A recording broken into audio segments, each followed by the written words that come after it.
Saúl, estamos de regreso en la mesa de matices. Esta noche la pregunta general que nos planteamos es sobre qué está pasando en Honduras, la crisis electoral, qué fue lo que ocurrió. Así es. Buenas noches, Karen, ¿cómo estás? Y es que hay que tener en cuenta que el pasado 26 de noviembre los hondureños acudieron a las urnas para elegir a diputados, a consejos municipales, pero también a su próximo presidente. 2 semanas han pasado después de las elecciones generales y los resultados del escrutinio divulgado por el Tribunal Supremo Electoral son duramente cuestionados por los electores, varios sectores importantes de la sociedad hondureña, también por las misiones electorales internacionales, pero sobre todo por la alianza opositora. ¿Por qué los cuestionan? Bueno, por las inconsistencias y la falta de transparencia en el proceso. Así es. El ajustado resultado entre el candidato del movimiento Alianza de Oposición contra la Dictadura, Salvador Nasralla, y el actual presidente y candidato a la reelección por el Partido Nacional, Juan Orlando Hernández,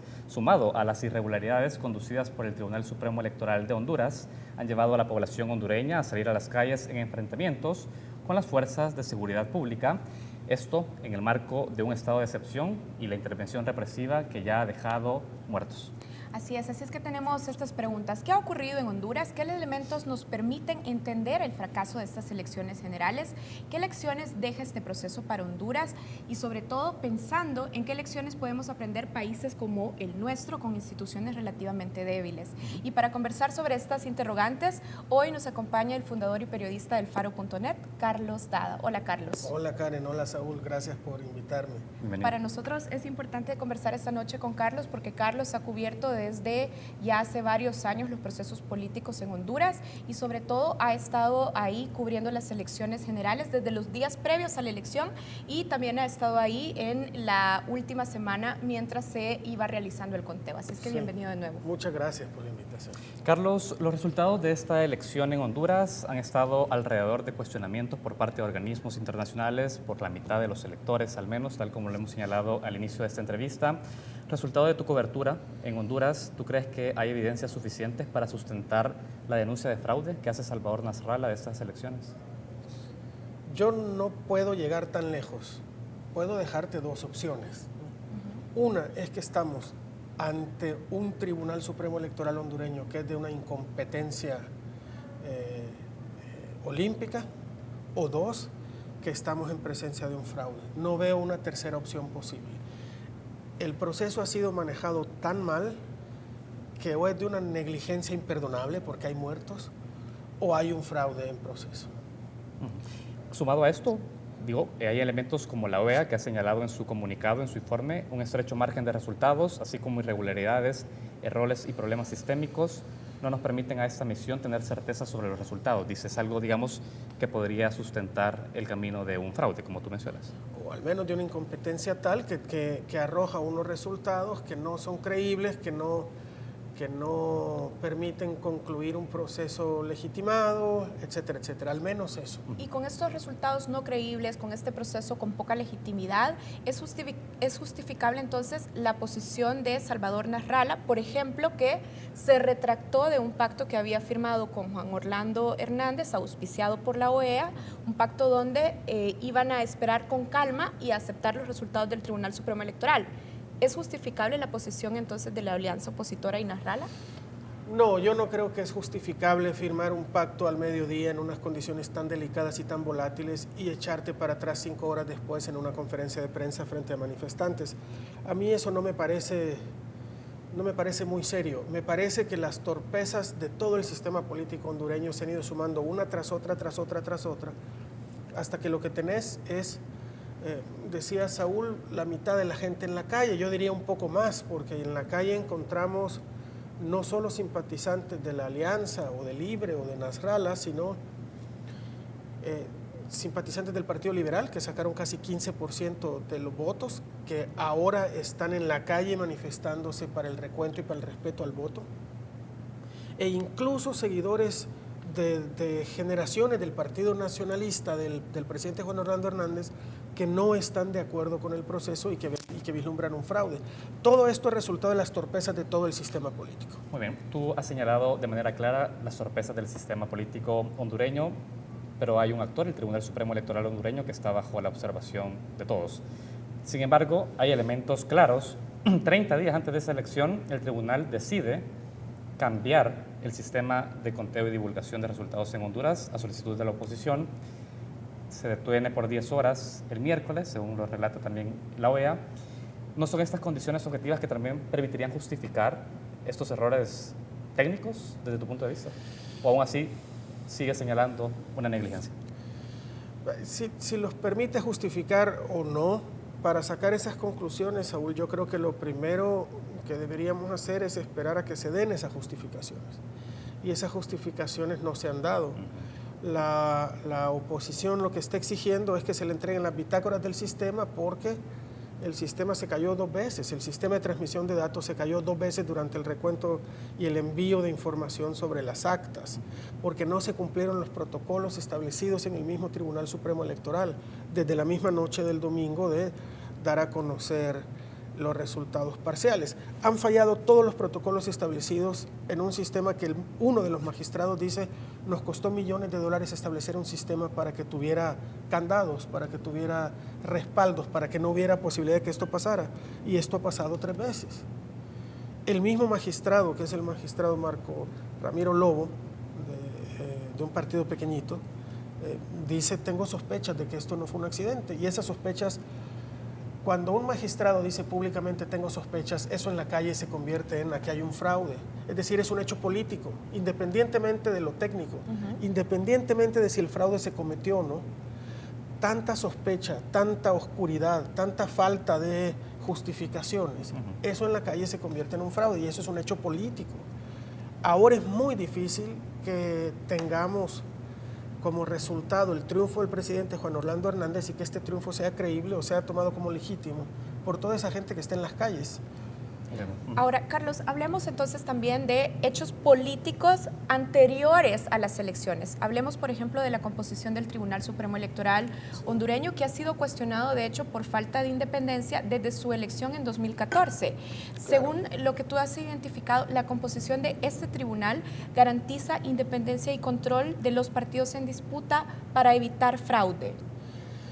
Mira, hay diferentes corrientes de cómo se establece un Tribunal Supremo Electoral, diferentes corrientes políticas y diferentes opiniones. No me voy a meter en eso porque no tengo una en particular. Sí te puedo decir que falló aquí. Es un sistema diseñado más o menos como el salvadoreño. Es decir, que para que los partidos despejen las sospechas de que les están haciendo algo, los mismos partidos se vigilan entre ellos. Hay controles horizontales, digamos, entre los partidos. Es decir, si vos tenés presencia y controlás el flujo de información y el sistema de transmisión de datos y todo en el tribunal, porque sos un magistrado, tenés mucho menos lugar para la sospecha, porque tenés un representante defendiendo tus intereses. A medio camino de este proceso, se le pidió al Congreso que reformara la ley electoral para permitir la presencia de un representante del principal partido de oposición, que es ahora Libre. Y este es un fenómeno político nuevo, pero para no entrar en detalles. Es decir, se ha roto el bipartidismo tradicional. Y la fuerza emergente como la gran opositora es el Partido Libre del expresidente Mel Zelaya. Los congresistas no quisieron admitir esto. Por tanto, dejaron al principal partido de oposición sin representante en el tribunal.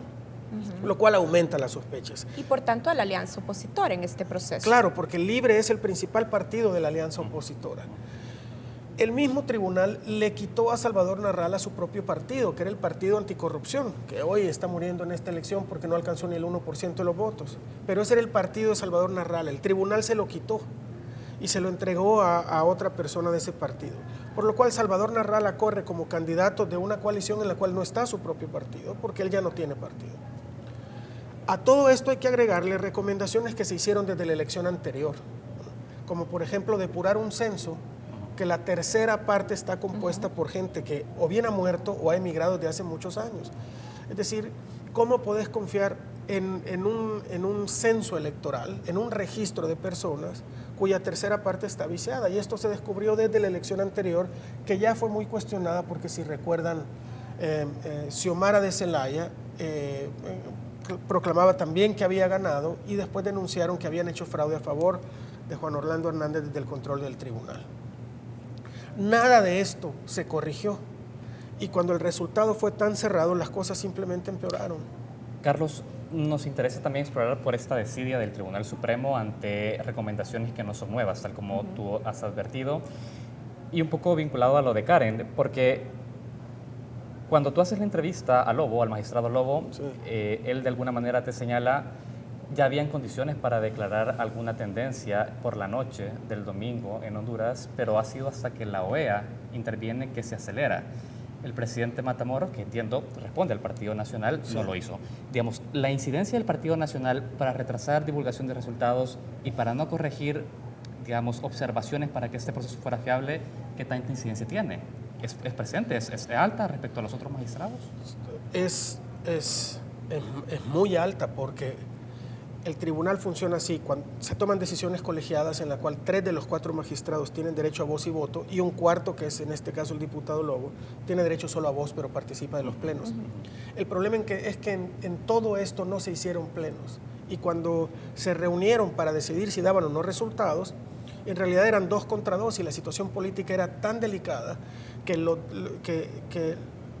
2 sí tenían voto y los otros 2, solo uno tenía voto y el otro tenía voz. Entonces el presidente del Tribunal Supremo Electoral, nacionalista, socio de Juan Orlando Hernández, es decir, socio político, David Matamoros, decidió no dar los resultados, argumentando que la muestra no era estable. Fue ahí que intervino la OEA la misma noche del domingo, la madrugada ya del lunes, a decir, mire, usted no puede seguir creando tanta incertidumbre porque la gente está desesperada y cada vez se levanta más sospechas.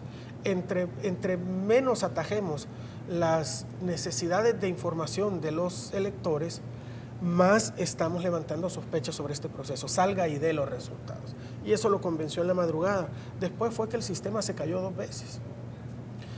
Las actas introducidas durante una de las caídas de este sistema son las que después la alianza reclamaba que se metieran en el conteo.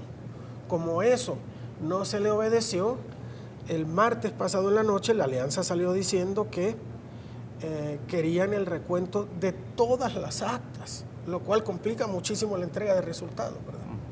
Ahora, Carlos, estamos identificando ya algunos hechos, como decías, políticos que tienen correlación también con hechos técnicos y que se interpretan directamente en la calle como fraude con este proceso tan falto de transparencia.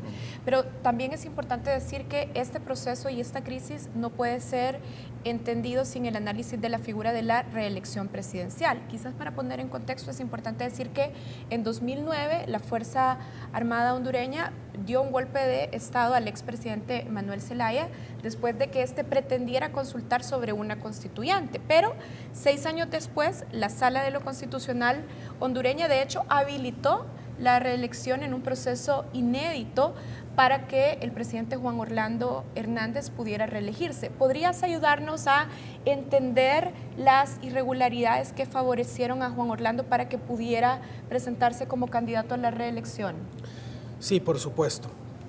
Juan Orlando Hernández quería pasar varias leyes, una de ellas la de zonas llamadas ciudades modelo, la de zonas de exclusión, otra de ellas la reelección. Pero los magistrados de la Corte Suprema de Justicia, los mismos que participaron durante el golpe de Estado a Manuel Zelaya, se negaron a admitir la reelección.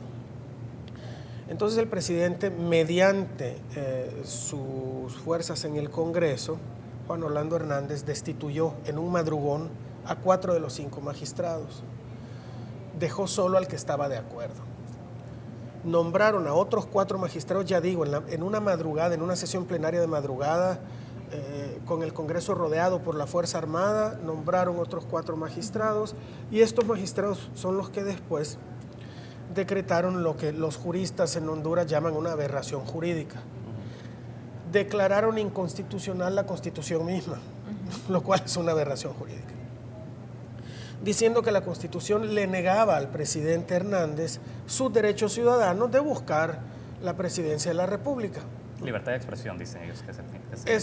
Esta es la libertad de expresión, era primero para evitar acusarlo de traición a la patria, como había pasado con el expresidente Zelaya.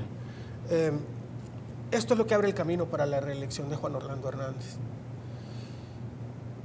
Mucha de la gente que votó por Salvador Narrala, y esto te lo digo como una simple apreciación de haber estado cubriendo estos días, no ve en Salvador Narrala a un estadista, no ve en Salvador Narrala a un líder, no ve en Salvador Narrala a la persona que va a solucionar sus problemas.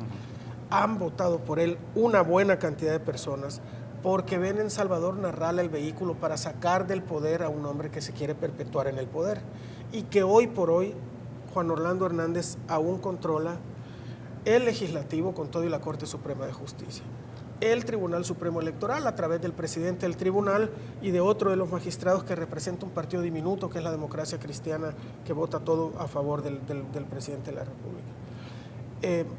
El Legislativo, además el Congreso de la República y el Judicial, además del Ejecutivo, evidentemente. A todo esto hay que agregarle que el presidente ahora ejerce un gran poder sobre, evidentemente es el líder de su propio partido, del Partido Nacional, que sigue siendo el partido más grande de Honduras, y ejerce un gran poder sobre el ejército, a quien ha llenado de prebendas durante este periodo. Con tanto poder concentrado, buena parte de la población ha votado por Salvador Narrala para sacar a Juan Orlando Hernández del poder. Carlos, vamos a dejarlo con esa reflexión. Tenemos que hacer la primera pausa de esta entrevista, Karen. Has tocado los militares, queremos hablar de ese actor político al volver de la pausa. Con mucho gusto. Ya regresamos.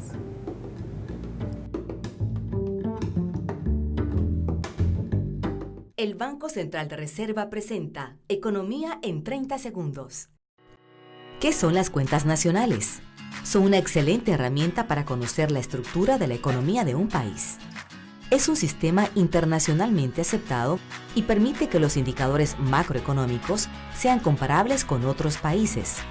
El Banco Central es el responsable de elaborar y divulgar las cifras de las cuentas nacionales. Esto ha sido Economía en 30 segundos. En esta Navidad el mejor regalo es tu país.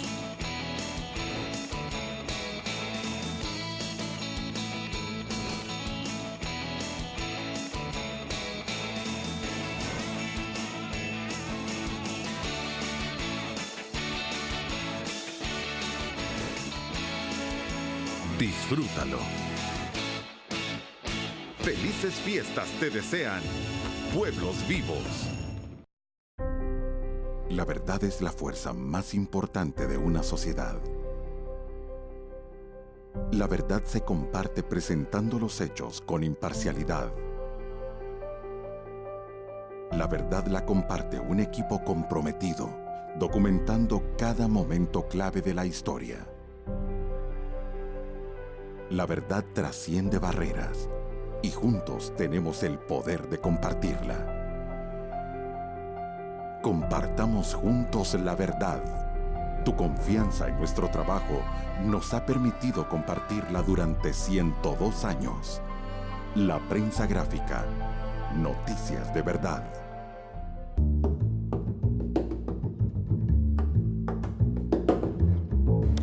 Continuamos en Matices. Esta noche nos hacemos la pregunta: ¿qué ocurrió con el fracaso electoral en Honduras?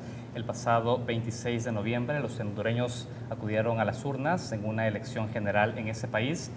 Carlos Dada, fundador y periodista del Faro.net, estuvo los días previos, durante y posterior a este proceso y estamos consultando con él algunos comportamientos de los actores en este primer bloque que recién pasa, Carlos. Y para cerrarlo, queremos tratar de entender dentro de la composición del Tribunal Supremo Electoral la presencia de un partido nacional y de un Juan Orlando Hernández para poder alterar comportamientos, procesos que finalmente derivan en una acusación de fraude. Tú ya nos dejas claro que él tiene una presencia importante en las instituciones del Estado. Eso se traslada, me imagino, al Tribunal Supremo Electoral de una manera desproporcionada, ¿o no?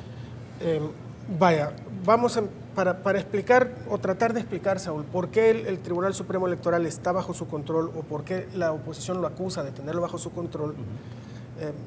Hay que entender primero que este es un tribunal muy presidencialista, que las decisiones que no se toman colegiadas, el mismo presidente las toma. Puede tomar decisiones unilaterales. Como ha sido en todo este proceso. Entiendo. Sin plenos. Sin plenos. En todo este proceso, tal como lo dice el magistrado Lobo, el presidente no ha convocado a plenarias y por tanto él ha ido tomando sus decisiones. Okay. Es así de presidencialista el Tribunal Supremo Electoral. El Tribunal Supremo Electoral hondureño está compuesto por 4 magistrados, 3 titulares y 1 suplente. Vamos a hablar de los titulares. Los titulares es Uno del Partido Nacional, que es el presidente David Matamoros, otro representante de la Democracia Cristiana, un partido diminuto, ¿verdad?, que es casi un partido cliente del Partido Nacional, que no vota nada en contra del Partido Nacional y al que acusan a este magistrado de haber sido él el que introdujo las actas.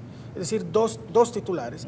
Y un tercero que es del Partido Liberal, que era hasta la elección anterior, hasta la elección de 2013, el otro gran partido de Honduras, ¿no?, el Partido Liberal, que era el partido del expresidente Mel Zelaya, que se dividió después del golpe de Estado de 2009.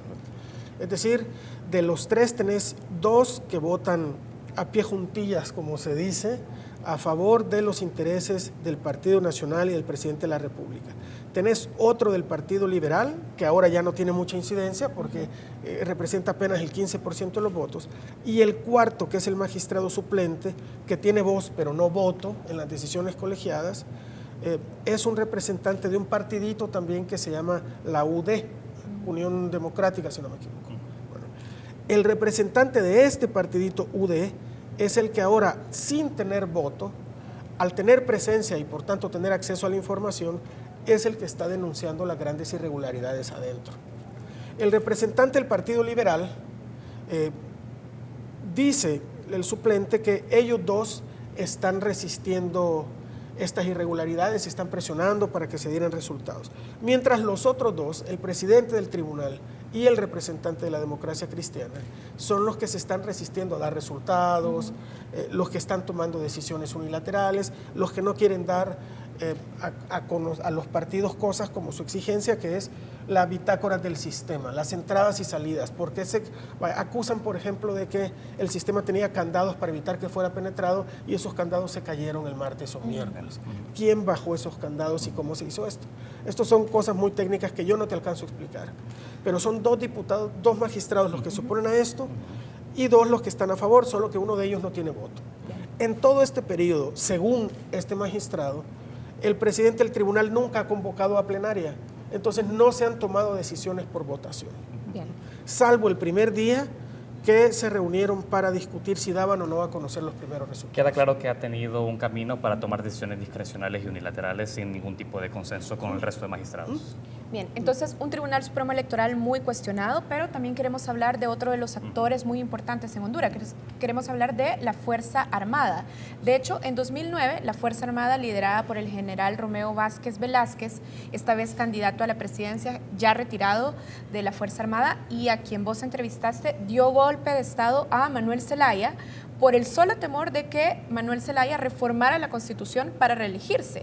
Pero en estas elecciones hemos visto a una Fuerza Armada, de hecho, que tolera la reelección de Juan Orlando Hernández. Me gustaría que nos ayudes a entender, Carlos, qué diferencias hay entre esta Fuerza Armada y la Fuerza Armada de 2009. Mira, vamos por partes. El general Vázquez lo que dice es, yo no di ningún golpe de Estado, yo fui el instrumento del sistema judicial hondureño, que en todo caso, no lo dice él con esas palabras, lo digo yo, que en todo caso fue el instrumento del golpe, al ordenarle a la Fuerza Armada que depusiera al presidente Zelaya. La Fuerza Armada siempre ha tenido mucho poder en Honduras. Yo me acuerdo en el 2009, yo entrevisté al coronel Bayardo Inestrosa, que era el coronel del ejército, y le hice una pregunta muy sencilla. Si la ley le ordenaba detener al presidente porque había cometido un crimen, ¿verdad?, atentando contra la Constitución, ¿por qué no lo detuvieron? Es decir, dígame en qué ley aparece que el ejército en este caso debe capturar al presidente en pijama, meterlo en un avión y sacarlo del país, porque eso no es un castigo que esté previsto en ningún cuerpo de ley hondureño.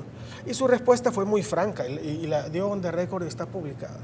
Me dijo, mire, usted es salvadoreño, ustedes tuvieron una guerra en los 80. Nosotros en Honduras aquí paramos a los comunistas. ¿Usted cree que el ejército hondureño iba a permitir en el 2009 que un comunista nos viniera a dar órdenes? Lo cual te explica el poder y el sentimiento en las Fuerzas Armadas en un momento en que Mel Zelaya estaba coqueteando mucho con la Venezuela chavista. La Fuerza Armada a partir de entonces mantuvo un perfil muy bajo porque la comunidad internacional aisló a Honduras, ¿no?, por el golpe de Estado. Entonces la Fuerza Armada tuvo un perfil muy bajo hasta la llegada de Juan Orlando Hernández a la presidencia. La llegada de Juan Orlando Hernández en el 2013 lo que hizo fue llenar de prebendas a la Fuerza Armada. Agarró coroneles y los puso en puestos clave de su administración, les devolvió presencia política, digamos, a toda la Fuerza Armada.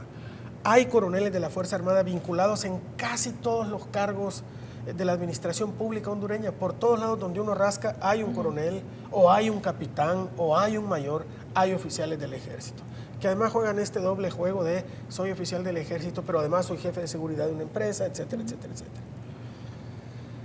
Juan Orlando Hernández además hizo otra cosa que ahora estamos viendo sus efectos. Organizó la policía militar, un cuerpo que no existía. Y la policía militar actúa básicamente como la guardia presidencial, es casi una guardia pretoriana, que es la que el presidente mandó hoy a las calles estos días a reprimir las manifestaciones, lo cual ha ganado unas severas críticas de la comunidad internacional y de todas las organizaciones de derechos humanos. Porque estamos en pleno siglo XXI, en el año 2017, contando votos con una policía militar disparándole a la gente. Esta es la situación en Honduras. Al final, para mí, esto es lo que ilustra la gran tragedia de lo que estamos viviendo. Están contando votos mientras la policía militar está disparando a manifestantes en la calle. Por tu respuesta podemos entender que a partir de los incentivos que Juan Orlando Hernández ha hecho a la Fuerza Armada durante su periodo presidencial es que ahora vemos una actitud mucho más pasiva de los militares respecto a las pretensiones de reelección de él. Sí, los militares están... Después de la experiencia de 2009, yo creo que es muy difícil que los militares tomen un rol protagónico en esta crisis. Muy bien, Estados Unidos, es otro actor que queremos hablar contigo. Carlos, el gobierno de Estados Unidos ha sido quizás dentro del resto de la comunidad internacional en Honduras un lunar porque ha respaldado de alguna manera ese proceso electoral. Ha llamado que ha sido un proceso ordenado, entre otras cosas en su comunicado. Llama la atención esa respuesta del gobierno de los Estados Unidos, contracorriente de las lecturas, pero también, digamos, de poder tolerar que un Juan Orlando Hernández, una figura que ha sido incluso vinculada con nexos del narcotráfico, pueda llegar a ser presidente nuevamente. ¿Cómo explicas el comportamiento de Estados Unidos aquí? Mira, yo creo que se explica revisando la historia de la presencia y de los comportamientos de Estados Unidos en nuestra región durante más de un siglo. No quiero recordar al aire porque es horario infantil las famosas frases que utilizaban los norteamericanos para describir a Somoza en Nicaragua, ¿no? Pero en realidad Estados Unidos se enfrenta con dos opciones, o Juan Orlando Hernández o Mel Zelaya, que es el verdadero político detrás de Salvador Narrala, y Mel Zelaya coquetea con la izquierda. Juan Orlando Hernández es un presidente sobre el cual tienen muchísimo más control, para empezar porque tienen todo su expediente que se está ventilando en juicios en Estados Unidos, donde se está vinculando a su familia con el narcotráfico, se está vinculando a miembros prominentes de su partido con el narcotráfico. Hace el día antes de la elección o el día después, perdóname si me falla la memoria, en otro tribunal estadounidense un narcotraficante mexicano habló de su sociedad con el actual aún ministro de Seguridad del presidente Juan Orlando Hernández. Y a pesar de todo esto, Estados Unidos ha logrado avances en materia de lucha contra las drogas en Honduras por su sociedad con el presidente Hernández. El presidente Hernández es el que ha abierto la vía para las extradiciones. Entonces, durante su gobierno se ha extraditado mucho narcotraficante a Estados Unidos. El problema es que en esta crisis política, es decir, el apoyo abierto del embajador estadounidense en Honduras durante toda la campaña fue tan burdo, fue tan obsceno el apoyo a Juan Orlando Hernández y a sus políticas de privatización de básicamente todo el Estado y hablar del progreso. Incluso aquí la embajadora estadounidense en El Salvador dijo en alguna ocasión que había que ver a Honduras como modelo de progreso para un país centroamericano. Cosa que a mí me hace pensar que la embajadora probablemente no conoce lo que está pasando en Honduras, porque si uno sale un poquito de la ciudad, se da cuenta de los tremendos conflictos sociales que está causando la privatización del Estado o la entrega de tierras a manos de privados a costa de los recursos de la gente más pobre. En estas circunstancias, ahora Estados Unidos avala el proceso del Tribunal Supremo Electoral en esta elección, ya no el embajador, porque solo hay una encargada de negocios, pero lo hace justamente cuando la Unión Europea y la OEA dicen que este proceso no tiene credibilidad. En otras palabras, en Honduras, Estados Unidos se ha quedado solo. Es ya hasta hoy el único gobierno extranjero fuera de la metida de pata del presidente de Guatemala, que se apresuró a felicitar a Juan Orlando Hernández por su reelección. Fuera de eso, el gobierno norteamericano es el único que está avalando este proceso. Se ha quedado otra vez solo y lo hizo justamente el día en que las misiones de observadores europea y de la OEA han rechazado las condiciones de este proceso. Muy brevemente, ¿por qué entonces habría una amenaza por parte de Estados Unidos que un candidato vinculado a Mel Zelaya pueda llegar a la presidencia? ¿Qué privilegio pierde Estados Unidos llegando a ese escenario configurado electoralmente en el país? O sea, hay un temor de Estados Unidos de que llegue un Las relaciones con Manuel Zelaya no han sido buenas desde el golpe de Estado, incluso desde un poco antes. No han sido buenas. Le quitaron los fondos del milenio, entonces Mel Zelaya empezó a coquetear con los gobiernos del ALBA, bolivarianos. El presidente Chávez en aquel entonces vino a Honduras por ahí del 2008 o principios del 2009, lo cual sentó muy mal en Honduras, pero la relación de Estados Unidos con Manuel Zelaya no ha sido buena. Manuel Zelaya se agarró incluso después del golpe para darle estructura a un nuevo movimiento político, se agarró de los países del ALBA, lo cual ya sabemos qué piensa Estados Unidos de ellos. En ese sentido, la llegada de Salvador Narrala, que no tiene partido, que no tiene estructuras, que no tiene experiencia política, es en realidad la llegada del movimiento político de Manuel Zelaya, cuando todavía no tenemos claro el papel de Estados Unidos en el golpe de Estado. Cuando hoy tenemos en Washington una administración que es todavía mucho más radical que la del presidente Obama, mucho menos progresista en ese sentido y mucho menos dispuesta a tolerar un gobierno de esa naturaleza. Cuando en realidad los intereses de Estados Unidos en la región pasan solo por el combate a las drogas y que nos terminemos desangrando en el istmo, lo cual está funcionando en Honduras, donde incluso agentes de la DEA han matado a ciudadanos hondureños sin que esto tenga consecuencias. En ese sentido, el trabajo con la administración del presidente Hernández es más conveniente para Estados Unidos. Bien, casi se nos acaba el tiempo, Carlos, pero también queremos hablar del rol de la prensa hondureña.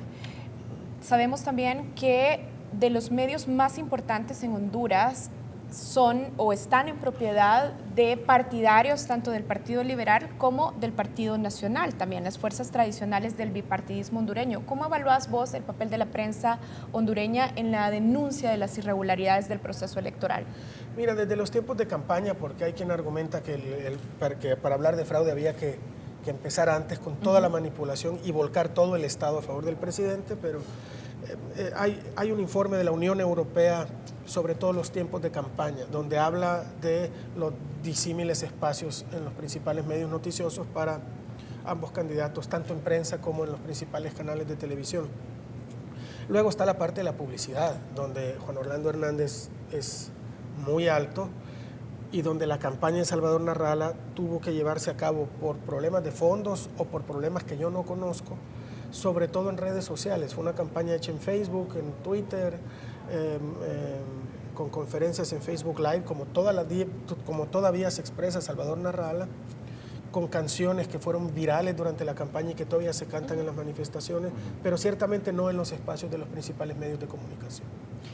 ¿Y han denunciado los periodistas adecuadamente, en tu opinión, las irregularidades del proceso?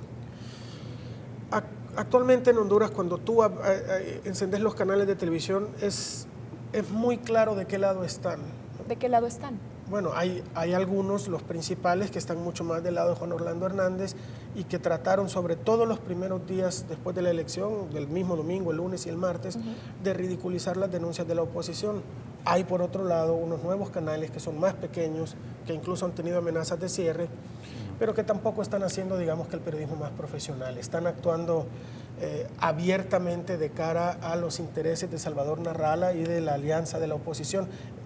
Y lo que está pasando con esta situación es que en medio de esta incertidumbre han estado corriendo muchos rumores que encuentran plataformas en los canales de televisión para convertirse en hechos aunque no lo sean. Bien. Carlos Dava, fundador y periodista del Faro.net, queremos agradecerte tu tiempo con Focos porque ha sido una entrevista en la que hemos podido comprender los actores alrededor de este proceso. Muchas gracias. Gracias a ustedes y por supuesto un saludo a todos los televidentes de Focos. Un honor estar aquí otra vez. Gracias, Carlos. Nosotros hacemos una pausa, no se vayan porque todavía tenemos más programa en Focos.